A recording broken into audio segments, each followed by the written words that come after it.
Hello, and welcome to episode number 227 of the LSR podcast. My name is Matt Brown, joined each and every week by the brightest minds in all of the gaming industry. With me, I have my friend and yours, Adam Candee. You can find him on the Twitter machine at Adam Candee, 2 E's, no Y. If you hate yourself, you can follow me at Matt Brown M2. We'll talk about a new state going live here in a couple of days. One of those stories we talked about in the collegiate world a little bit earlier on in one of the podcasts may have an ending coming towards it.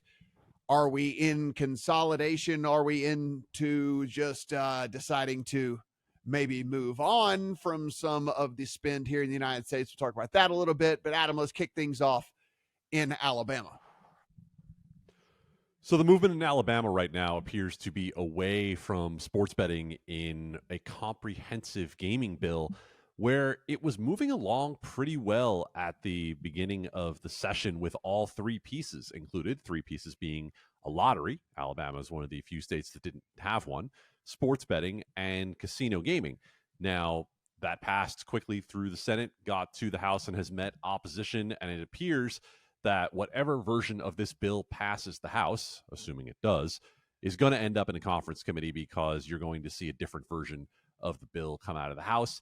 The intelligence out there suggests that the lottery is going to be the only piece of it that is going to survive this initial cut, that sports betting and casino gaming will go away. And for a state like Alabama that has a naturally conservative bent toward gambling and that has had no form of real gambling, it's not surprising to see some lawmakers want to take an incremental approach as opposed to going for the whole thing at one time. Frankly, we've seen very few states try to do everything at once. We saw Michigan do it fairly successfully, but again, that was after a failed attempt that passed the legislature and was vetoed by the outgoing governor. And we've seen Pennsylvania do something somewhat similar, even though there were casinos in place in Pennsylvania prior to that. So it's not dead for sports betting in Alabama at this point, but from everything that our Pat Evans, who has been covering this from top to bottom, has been hearing, it appears that sports betting in Alabama is a long shot for this year after it appeared to be maybe a 50-50 shot coming out of the Senate.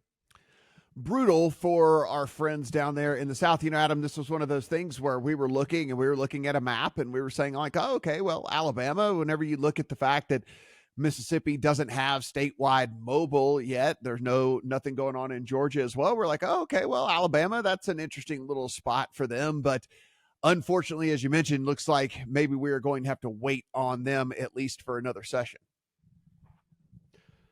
And not surprising, really, just because of the fact that sports betting didn't exist at all, right? There was nothing in person, like Mississippi, as you mentioned, where they're trying to expand to mobile. And if you look at Mississippi as an example, it's taken yearly tries to even get to the point of a maybe on mobile in Mississippi after starting, frankly, as one of the first states to launch any form of sports betting through a loophole in a previous law that hadn't passed. So I don't think it's dead in Alabama by any stretch for the long haul.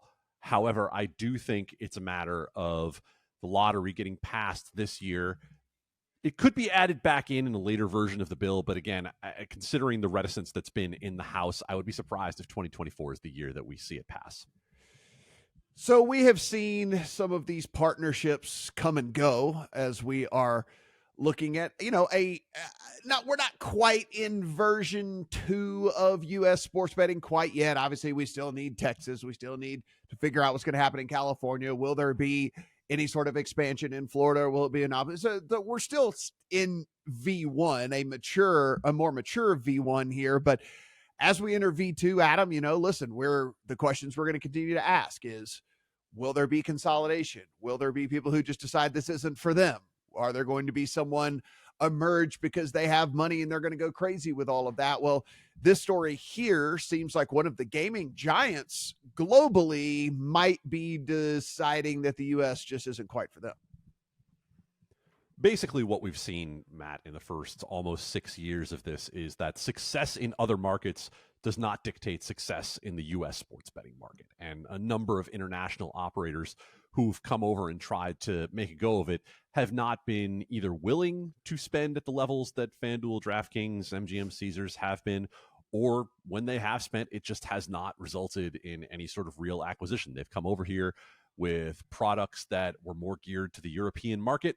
They've come over here and just not been willing to play in the same way that has been required to succeed so far. Does that mean that they couldn't succeed in the long run? No, but the cash burn at this point for a lot of these either larger European operators who have a smaller presence in the US or other upstarts just really has not been something that is viable. So now we see that 888, which of course has had some leadership changes and challenges going on with that company, ending that SI Sportsbook deal. And I think it's important for us to talk about, Matt, Sports Illustrated in particular, and then the greater media brand landscape, because what we've seen through almost 6 years of the legal market in the US is that a media brand means nothing.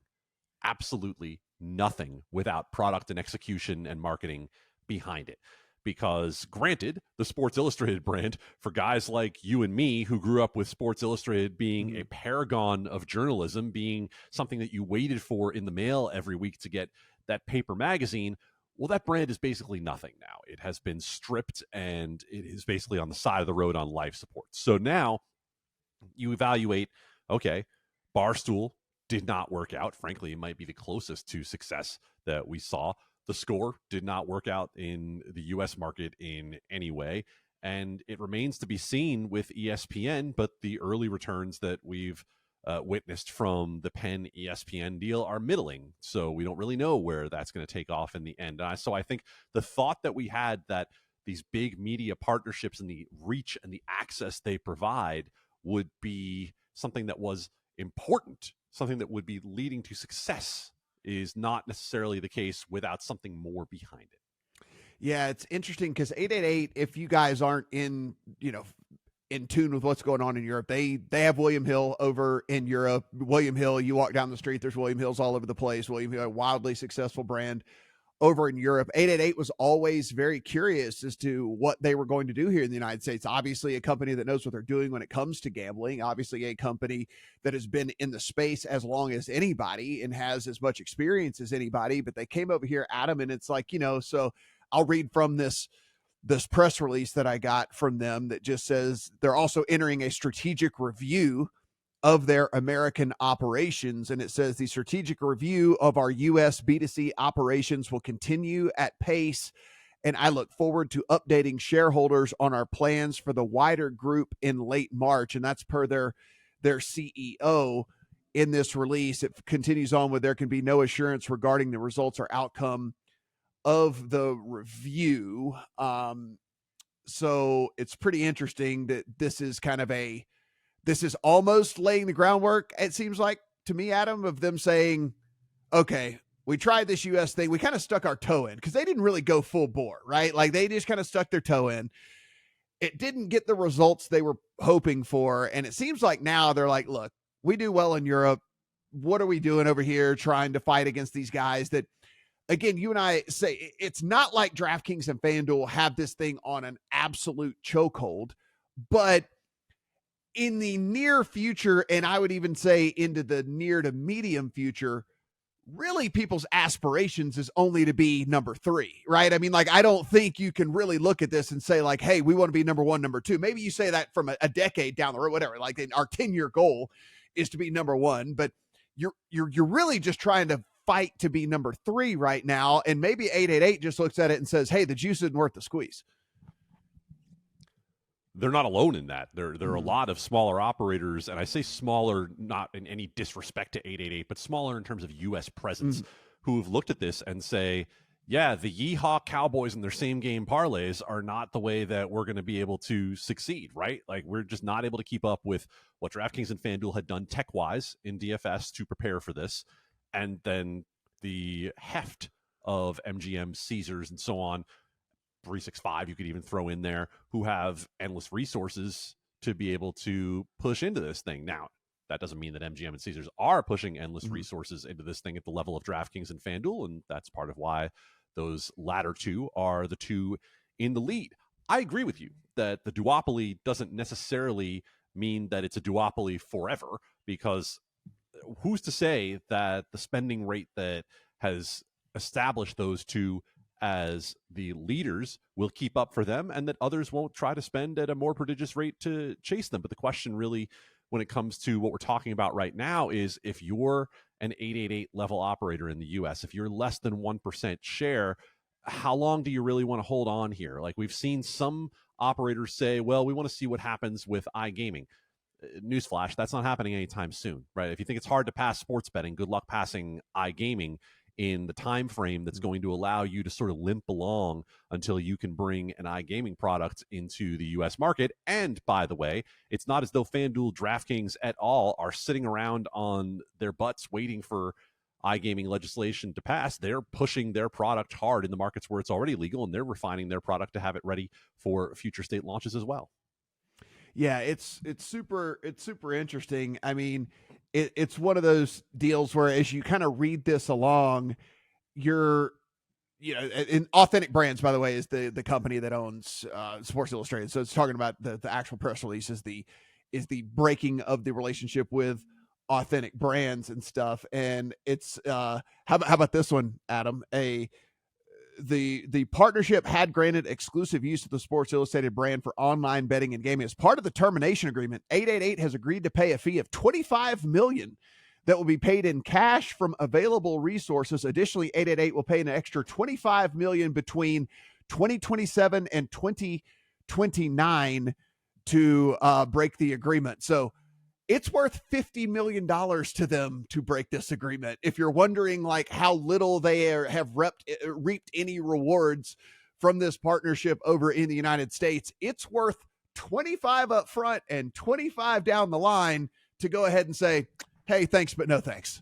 Yeah, amazing how Authentic Brands, when they decide, you know what, we're just going to let go of all of our reporters and find a way to monetize a website, how desperate 888 might be to be like, yeah, you know what, we need away from you sooner than later. Yeah, it's just interesting stuff there in that one. Of course, anything that comes down further, like we said, he said he hopes to have an update for the shareholders by late March. So, I mean, obviously we're only a few weeks away from that. So there will be more to that story for sure. Adam, we talked a while about charges against Iowa State athletes, and we do get some news coming out of that story. So the charges against Iowa State student athletes, 4 of them, are dismissed. And what's important to note about this story is the reason why the charges are dismissed, because our reporting, along with that of a number of local outlets, has shown that what went on was illegal search. The way this was being done essentially by one rogue agent doing things that he was not allowed to do and bringing some others into his world as well to help him do that unwittingly. Now, does that mean the charges are gone? Not necessarily, because we saw that a couple of the government bodies in Iowa put out a statement expressing that they were pretty disappointed to see that the charges were dropped. What it means in the long term is that it could be refiled based on legally obtained evidence, if they have enough legally obtained evidence to be able to bring new charges. Will they want to go through that? We'll find out in the long term. But remember, there were a number of student athletes at Iowa and Iowa State who got caught up in all of this. So what we see in terms of these 4 athletes whose charges were dismissed, we'll have to see what happens in terms of the rest of the student athletes who had penalties either levied against them or otherwise were disciplined. And while we are not going to get Alabama joining the fold here, it seems like anytime soon, Adam, we are here only days away from getting a new player in the market. Do you have a computer? Do you have a smartphone? Do you have any apps on that smartphone related to sports? Do you ever go on Twitter? Then you know that North Carolina is launching sports betting next Monday in the online form. March 11th start for North Carolina online sports betting. We have all the coverage of that at Legal Sports Report. This started years ago in North Carolina with 2 tribal casinos where there was in-person wagering available via Caesars, but it wasn't until this past year in 2023 that legislation was passed to make it available widely online. And now you see that there are going to be 8 sports books at the starting line for online North Carolina sports betting. What's interesting about the market? It's another one of these where we have a clean start right from the beginning for a number of sports books who are new, like a Fanatics and a 365. And then you also are going to see the first product of Underdog when it comes to sports betting. Now, we've seen that they've had a pick'em product that some say, including a number of regulators, looks a little too close to prop betting for their liking.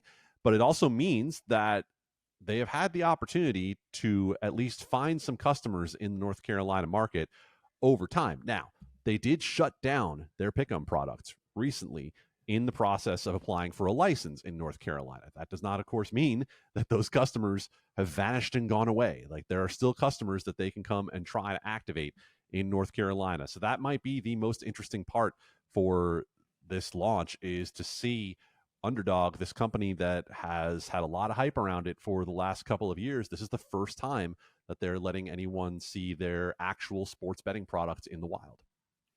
It is going to, as you mentioned, it is going to be a thing. This has been talked about for quite a while now. Lots of hype built up around this one. Pre-launches and all the things that you can do possibly to get ready for North Carolina finally coming to us here in less than a week. As Adam mentioned, all of that and the other stuff, if you want to go in and get a little deeper look on all this, legalsportsreport.com. Everything we do, absolutely free. So if you haven't subscribed already, please go in and do that. We do appreciate that too. For Adam, I am Matt. Talk to you guys next week.